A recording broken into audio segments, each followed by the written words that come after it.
यदि आप TGT, PGT, LT grade या सुपर टेट या फिर अन्य किसी कॉम्पिटिशन्स की तैयारी कर रहे हैं तो ये वीडियो आपके लिए है। यहाँ पर मैं आपके लिए लेकर आई हूँ आर्टिकल द के कुछ महत्वपूर्ण नियमों को, जिन्हें बहुत ही आसान भाषा में समझाने का प्रयास किया गया है।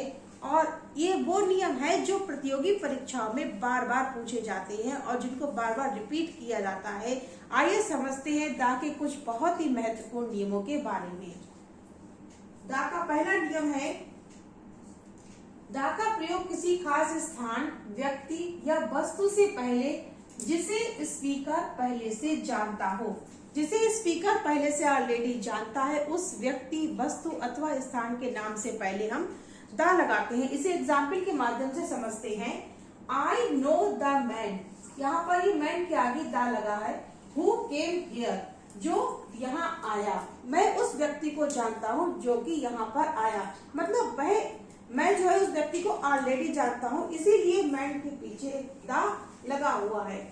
रूल नंबर 2 है, सिंगुलर नाउन से पहले जब वह वर्ब का भाव देता हो। कोई भी सिंगुलर नाउन आए, जैसे कि यहाँ पर द डॉग के पहले द लगा हुआ है, डॉग के पहले द लगा हुआ, डॉग हमारा सिंगुलर नाउन है। और यहाँ पर the dog is a faithful animal, कुत्ता एक वफादार जानवर है। यहाँ पर हम किसी एक कुत्ते की बात नहीं कर रहे हैं, बल्कि कुत्ते की पूरी क्लास, वर्ग या फिर पूरी जाति की बात कर रहे हैं कि सभी कुत्ते वफादार जानवर होते हैं। इसका अर्थ ये निकल रहा है। तो यहाँ पर डॉग के आगे हमने द लगाया। इसी प्रकार से कोई भी सिंगुलर नाउन जब पूरे वर्ग का भाव देता है तब उसके आगे हम द लगाते हैं। नियम नंबर 3 है, नदियों, पहाड़ों, समुद्रों, ऐतिहासिक इमारतों या फिर अखबारों के नाम से पहले भी हम द का प्रयोग अवश्य रूप से करते हैं। जैसे कि the Ganga, the mountain, the Arab Sagar, the Taj Mahal, the Amar Ujala, the red fort, the lotus temple. इस प्रकार से और भी ऐतिहासिक इमारतें हैं या अखबार है, उनके नाम से पहले हम द का प्रयोग करते हैं। नियम नंबर 4 हमारा कहता है कि सभी धार्मिक किताबों के नाम से पहले भी द का प्रयोग किया जाता है। जैसे कि the Ramayana, the Gita, the Quran, the Bible, the Mahabharata और बहुत सारी किताबें हैं। नियम नंबर 5 हमारा कहता है कि प्रकृति की सभी अनोखी चीजों से पहले भी द का प्रयोग किया जाता है। जैसे कि the moon, the earth, the sky, the sun और द स्टार्स।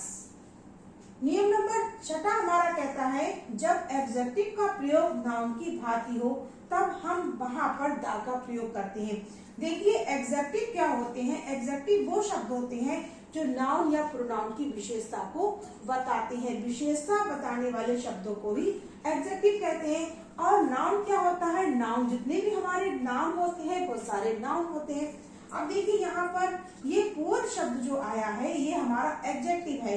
पुअर मतलब गरीब, गरीबी होना, और यहाँ पर इसके आगे हमने द का प्रयोग किया गया है, तो ये नाउन की भांति प्रयोग किया गया है। पुअर का मतलब गरीब और द लगाने था, पुअर लिखने से हम कहेंगे गरीब लोग। ऐसे ही रिच के आगे द लगा दिया तो अमीर लोग, द ब्रेव बहादुर लोग, द विक दुष्ट लोग। इस प्रकार से हम इन सब के आगे जब द लगाते हैं तो यहाँ पर पुअर गरीब लोग और अमीर लोग ये अर्थ निकलता है। नियम नंबर 7 हमारा है, जब प्रॉपर नाउन का प्रयोग कॉमन नाउन की भांति किया जाए। देखिएगा प्रॉपर नाउन जो होता है किसी विशेष व्यक्ति, स्थान या वस्तु का नाम होता है, और कॉमन नाउन जो होता है किसी विशेष व्यक्ति, वस्तु, स्थान का नाम न होकर जो सामान्य रूप से सभी व्यक्तियों, वस्तुओं या स्थानों के लिए प्रयोग किया जाता है उसको कॉमन नाउन कहते हैं। अगर आपको प्रॉपर नाउन और कॉमन नाउन के बारे में डिटेल से जानना है तो आप मेरी YouTube वीडियो पर जाकर इसको डिटेल से समझ सकते हैं।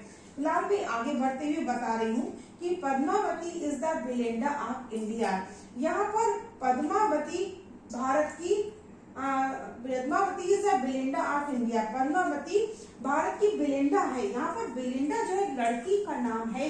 ये वो एक सुंदरी, एक ब्यूटीफुल गर्ल है जो कि हमारे महान कवि 16वीं सेंचुरी के महान कवि अलेक्जेंडर पोप ने अपनी एक मूक इपिक लिखी थी जिसका नाम था the Rape of the Lock. उसमें एक बहुत ही सुंदर लड़की के बारे में बात की थी उसका नाम था बिलेंडा। और ये हमारे जो हिंदी के कवि है मलिक मोहम्मद जायसी, शायद सभी ने उनका नाम सुना होगा। और उन्होंने अपनी रचनाओं में पद्मावती का नाम लिया है। पद्मावती भी बहुत ही सुंदर रानी थी। तो इन्होंने यहाँ पर रानी पद्मावती की तुलना उस सुंदर बिलेंडा जो कि रैप ऑफ द लॉक की हीरोइन है उससे की है। तो यहाँ पर इन्होंने बिलेंडा को एक सुंदर लड़की के रूप में इन्होंने कॉमन नाउन के रूप में बता दिया है। तो यहाँ पर पद्मावती जो है भारत की बिलेंडा है, मतलब एक सुंदर लड़की है। दूसरा एग्जाम्पल है Jaipur is the Paris of India. अब देखिए जयपुर भी बहुत ही सुंदर है और पेरिस भी बहुत सुंदर है, लेकिन ये दोनों की हमारे जो प्रॉपर नाउन है।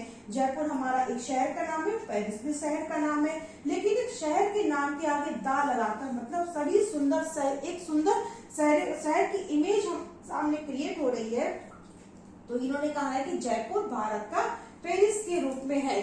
इसी प्रकार से और भी बहुत सारे दा के नियम हैं, लेकिन अभी इस वीडियो में मैं इतना ही आपको समझा रही हूँ। अगर मेरी वीडियो आपको अच्छी लगी हो तो प्लीज लाइक और कमेंट जरूर करिएगा।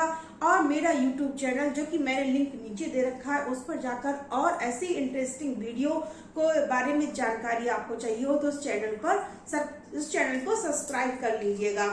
और इसके बाद में मैं नेक्स्ट वीडियो में आपको बताऊंगी कि हमें दा का यूज कहाँ पर नहीं करना चाहिए। कुछ ऐसे नियम भी हैं जिनको जानना बहुत जरूरी है कि दा का यूज हमें करना चाहिए। आज तो हमने सीख लिया कि दा का यूज कहाँ करना चाहिए, लेकिन दा का यूज कहाँ नहीं करना चाहिए इसके भी कुछ बहुत ही महत्वपूर्ण नियम है।